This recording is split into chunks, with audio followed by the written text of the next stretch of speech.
pessoal, curso de redação, estamos aqui novamente para fazermos a nossa segunda aula de vídeo e explicando agora as aulas 9 e 10, que também falam da imagem e do desenho no vestibular, uma outra abordagem. Antes de nós iniciarmos a aula de hoje, eu queria comentar algumas coisas com vocês a respeito do que vocês fizeram na aula de descrição. Então, com relação às atividades, elas foram bem feitas. Por um lapso nosso, 5 das alternativas do estranhamento do objeto foram com a resposta, mas vocês fizeram outras 15 por conta de vocês e a maioria deu conta dessa atividade. Fizeram também a resposta da questão dissertativa da Federal do Rio de Janeiro. E o que eu quero dizer para vocês é que numa resposta dissertativa, que corresponde à segunda fase, vocês têm que pensar assim: eu tenho que responder o melhor possível, o meu melhor em forma de resposta. Então tem gente que apenas entra direto na questão. Quando a gente pensa assim, nesse segmento do texto, as duas características da descrição são. Assim que deveria ser o início da resposta. Tem gente que já entra direto. Adjetivação, o uso do adjetivo, o uso da sinestesia. Então, cuidado na resposta dissertativa, a parte do enunciado da pergunta deve estar expresso na resposta, tá? Quando eles falam transcreva, também vocês podem dizer a transcrição corresponde a. Então, evitem essa entrada direta da resposta que, vamos dizer assim, tolhe um pouquinho a qualidade da resposta que vocês darão, tá bem? Então, por exemplo, nos 2 primeiros parágrafos identificam-se como característica da descrição tais elementos. Ou, na segunda, percebe-se a adjetivação, identifica-se o processo de adjetivação em tais e tais segmentos. Então, vamos melhorar aí a qualidade das respostas na dissertativa, tá? Com relação à descrição em si, a proposta de descrição, que era o incêndio na Austrália e que era um hospital em tempo de coronavírus. Os 2 textos, muitos alunos corresponderam. Gostei dos textos, utilizaram os 5 sentidos, estavam ali presentes, trabalhando a visão, a audição, o paladar, o tato, o olfato, de uma maneira bem expressiva, tá? Alguns erros, né, alguns erros linguísticos que acabam comprometendo, algumas falhas de coesão que acabam comprometendo, mas, de uma maneira geral, eu gostei dos textos. O cuidado que nós identificamos é não passar para a narração dentro do contexto descritivo. Lembre-se, fazer uma descrição é como você tirar uma foto, é um flash. E você vai identificar os elementos naquele momento. Não há progressão no tempo. Toda vez que vocês colocam os médicos andando, correndo, assistindo, as pessoas morrendo, quando há o antes, o agora e o depois, vocês caem na progressão temporal e aí a redação fica com um aspecto narrativo. Então, vocês vão observar que em alguns textos eu fiz esse comentário, tá? Cuidado com a digitação, porque se vocês digitarem errado, vai ser computado como um erro. Então, está escrito R em vez de S, eu sei que às vezes é a proximidade da letra, mas vocês vão ter que treinar isso e eu acho que isso é muito bom, porque na universidade vocês vão usar bastante a digitação de textos, então vamos prestar atenção antes de enviar uma releitura para ver se não houve erro de digitação, que vai ser computado como erro ortográfico. Falhas de digitação, de pontuação, de concordância, de acentuação. Então, atenção para isso daí. O que eu queria comentar com vocês é que muitas vezes a gente acha que a descrição, ela não entra no vestibular, mas ela pode fazer parte sim da narração, enriquecendo a abordagem de ambiente, a abordagem de personagens, a descrição de ações, de reações emocionais. A descrição é parte integrante da narração. Como que eu posso inserir a descrição na dissertação? Então, suponhamos que vocês tivessem que falar da agressão do homem à natureza, alguma coisa nesse sentido, e nós focalizássemos o incêndio lá da Austrália. Querem ver como que soa diferente você falar assim, está acontecendo ou aconteceu no final do ano, ou neste ano, como vocês quiserem, a localização de tempo e espaço, aconteceu um incêndio destruindo uma boa parte da Austrália. Agora vejam o efeito que isso teria com uma redação que vocês fizeram, a redação da Heloísa. Em meio à paisagem cinza e marrom, algumas manchas verdes. Árvores resistem corajosas.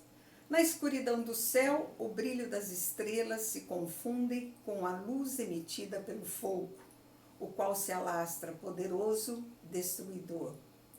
Um silêncio triste, agonizante, quente, toma conta do ambiente e às vezes é quebrado por sons de estalos emitidos pelas chamas. O ar encontra-se denso, permeado por um cheiro de cinzas e de morte. É o primeiro parágrafo da descrição da Heloísa.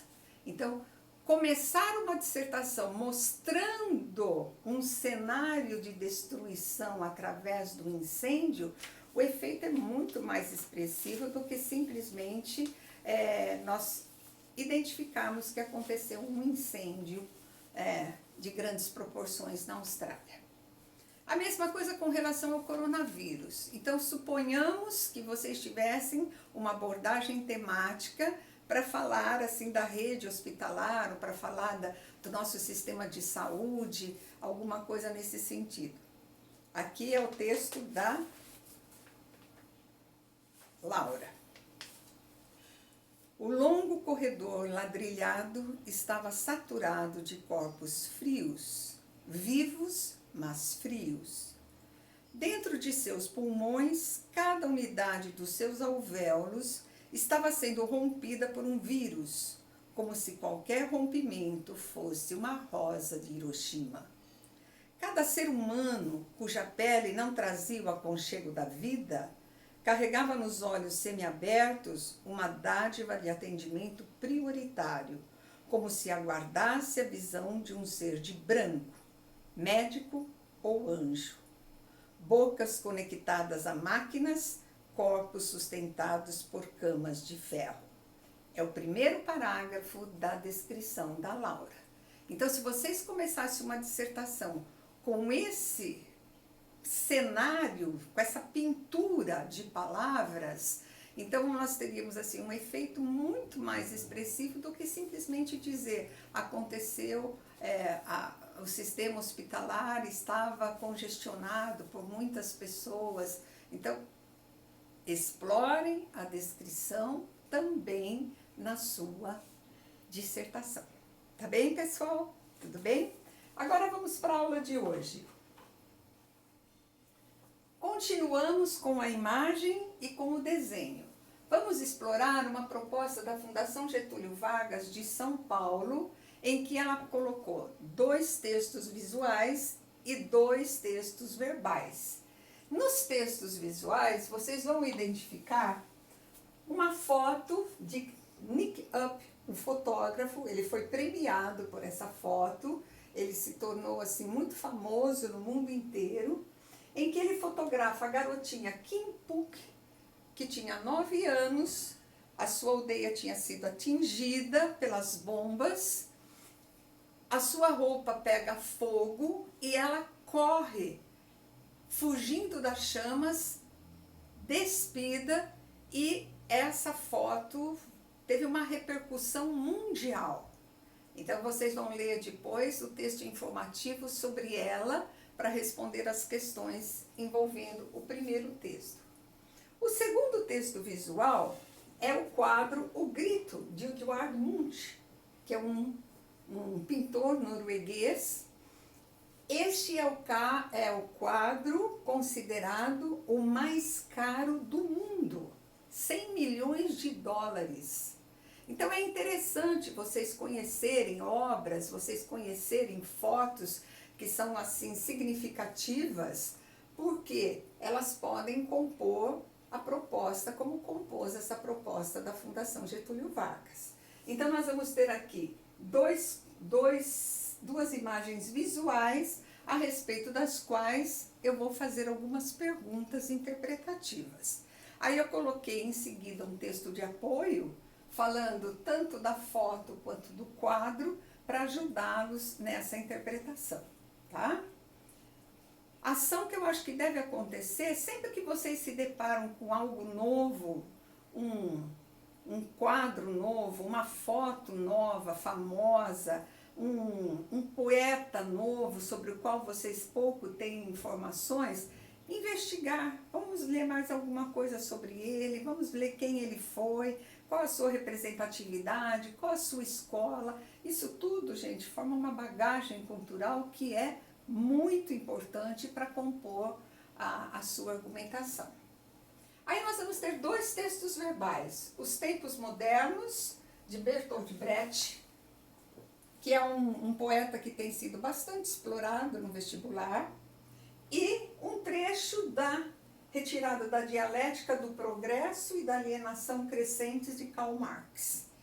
Aí vocês vão ler esses dois textos e vão extrair deles a ideia principal. Qual é a mensagem que eles estão passando? E vão articular com os dois textos visuais.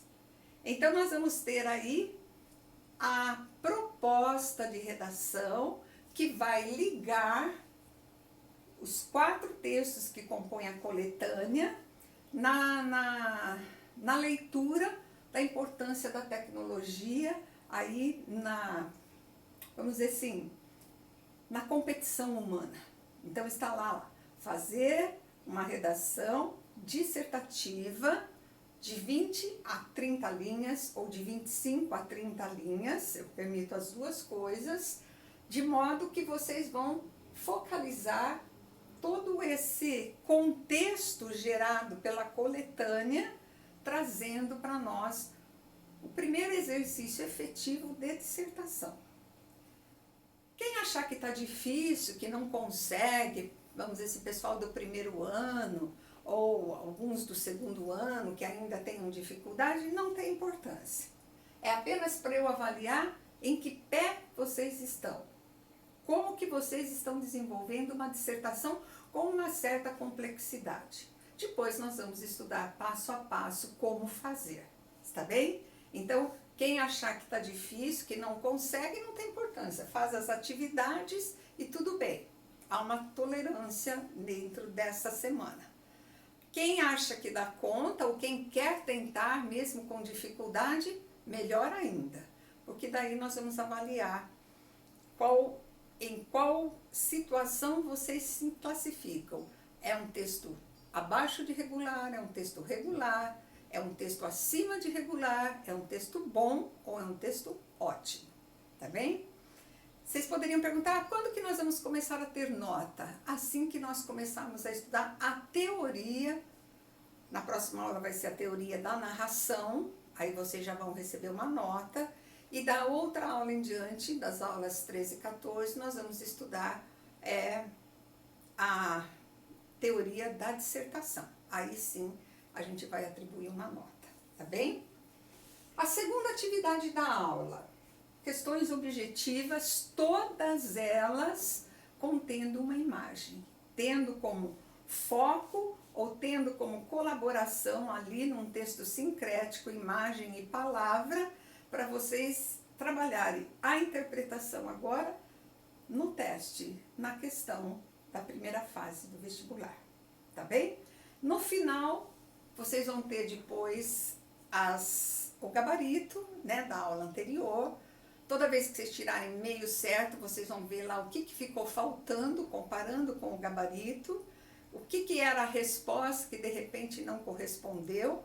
Então, o gabarito é para vocês fazerem aí uma correção dentro daquilo que vocês fizeram. Quem me apresentou as atividades vai receber essas atividades corrigidas. Quem não apresentou e de repente fez, pode fazer agora vamos dizer assim, a correspondência das respostas que eram esperadas. A mesma coisa com a resposta da Unicamp. A Unicamp, vocês sabem, ela apresenta expectativa de resposta. É o único vestibular que traz para nós a resposta de segunda fase, aqui do estado de São Paulo. Então, a gente coloca exatamente aquilo que a Unicamp pretendia que vocês tivessem respondido. É isso que vai constar no gabarito das aulas referentes à descrição. Certo, pessoal? Então, fechando as aulas 9 e 10, vamos trabalhar, vamos caprichar nessa dissertação. É através dela que vocês vão me mostrar qual é a qualidade de texto que você está desenvolvendo. Às vezes os alunos estavam vindo bem e tem uma decaída porque ficaram um tempo sem escrever e perdem aquela, vamos dizer assim, aquela agilidade de raciocínio, aquela agilidade com as palavras que só vai retornar exatamente com a prática de escrever todas as semanas. Quem tem dificuldade vai tentar fazer e nós vamos corrigir, tendo em vista aí a clareza, a objetividade, a abordagem da coletânea, né? O uso das ideias que constam da coletânea, a imagem através da foto e através do quadro. Então vamos ver como é que vocês vão condensar tudo isso num texto para apresentar essa dissertação para mim na próxima semana. Tudo bem? Então por hoje essa é a nossa parte e espero que tenha dado tudo certo, que vocês tenham entendido. Qualquer dúvida que vocês possam ter, agora a gente conversa também via WhatsApp e à medida do possível nós vamos respondendo para vocês. Certo, pessoal? Um bom final de semana, que eu estou gravando isso daqui no sábado. Uma boa semana de, vamos dizer assim, confinamento para vocês. Sigam as orientações da Organização Mundial da Saúde, porque essa é a nossa garantia de sairmos dessa pandemia saudáveis, não só do ponto de vista físico, mas também do ponto de vista emocional, espiritual. Beijo grande para vocês, valeu, até mais!